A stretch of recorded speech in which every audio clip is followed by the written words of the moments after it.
All right, let's start this over. I was filming just a moment ago and I dropped my phone and it completely ended the video after everything I've just said. So we're going to start over again and see what happens. This is going to really motivate me to get a proper camera because the frustration factor is starting to rise just a little bit and I don't like that feeling. Anyways, if any of you remember this bed right here, okay, I went ahead and sowed some vegetables in here, a good variety of vegetables. And right here, I sowed some carrot seed. And I've been having a heck of a time to get carrot seed to sprout. So I went ahead and put down a piece of plywood right here, or wood from a pallet.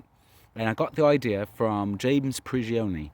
And I'll go ahead and put the link to his channel in the description below. Please check his channel out. You will find him absolutely massively informative on a whole bunch of things. He's one of the ones that has inspired me to pursue a food forest. So you've got to check this guy out. He's amazing, absolutely amazing. James Prigioni. I'll put the link in the description below. So what I did is I went ahead and placed this piece of wood over the sown carrot seed. And the reason that being is because carrot seed has a heck of a time germinating if you do not keep it moist. And I think it's working because we might have some sprouts growing on. I don't know what that is right there. Do you see it? Right there. I think that may be one. Nope, wishful thinking.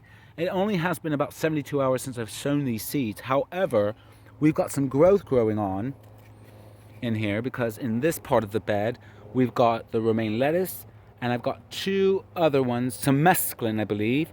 And I'm trying to remember. I think this is just mesclun right here and then romaine lettuce. And I just had a few seeds of the romaine lettuce left, so I was able to put down just one row. But we've got 2 rows of the mesclun right there. And then over here on this side of the bed, I've got some Swiss chard growing. And on this side, you see this little makeshift little fencing area? Can you guess why I did that? I think you've guessed right. Keep the cat troop out. We do not want them getting into this bed. But over on this side is some kale. Got that in there. I've got 2 varieties of spinach growing. And this is what happens when you don't label your vegetables after you've sown them. You forget. So, I'll tell you what that is in just a moment.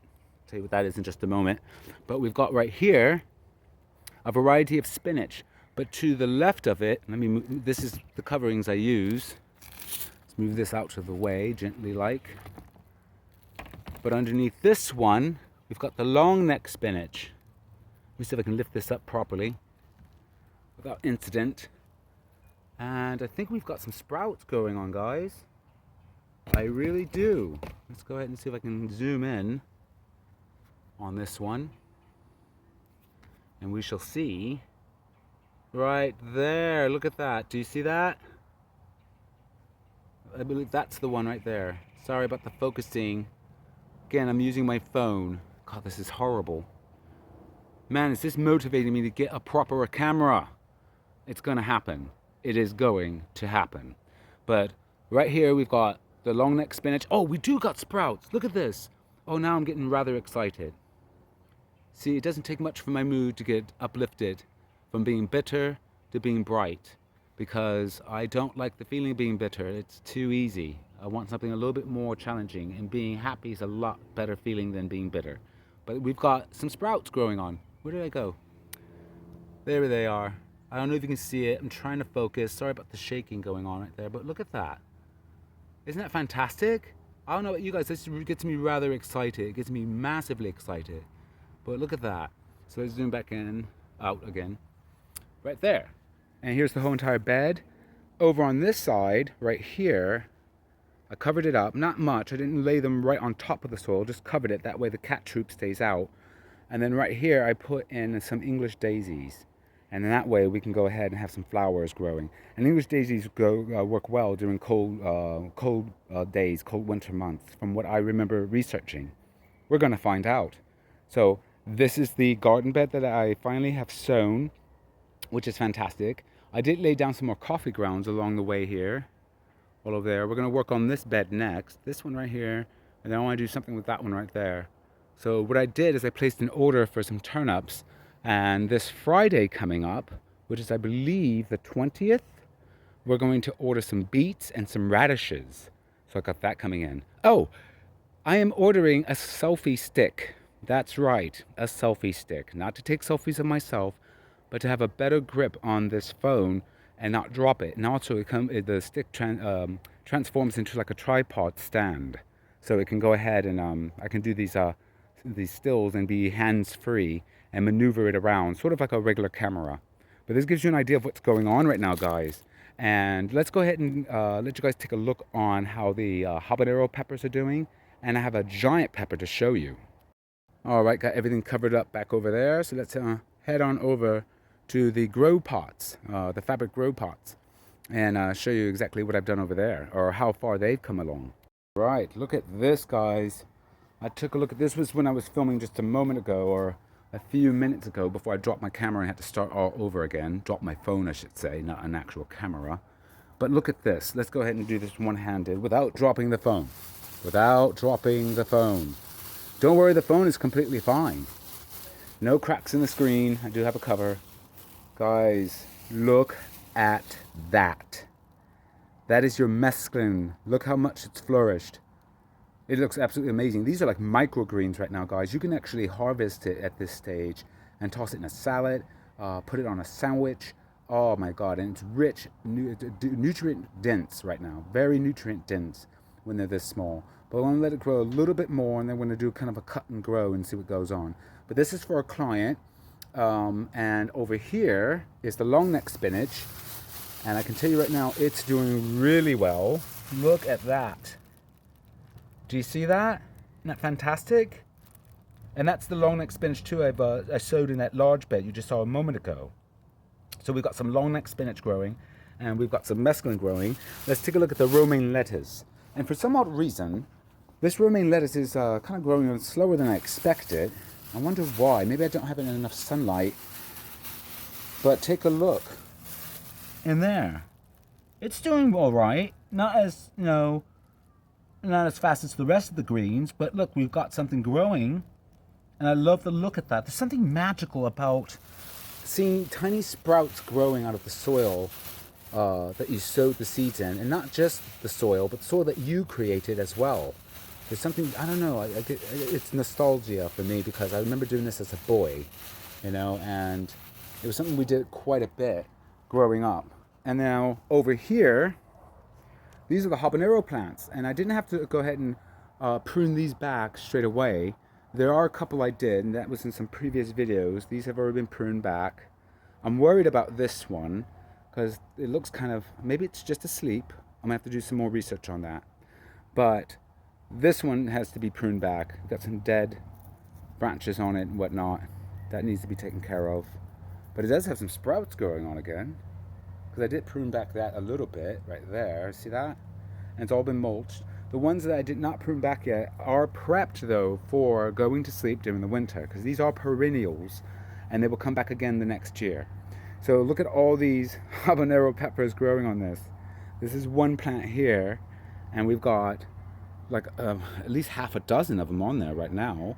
And I'm going to go ahead and take these off. I'm going to go ahead and harvest these, the ones that look that are nice and ripe. I'm going to create a nice little rice dish tonight. Perhaps I'll make a video on it. I don't know. We'll see what happens. But we've got another one over there as well.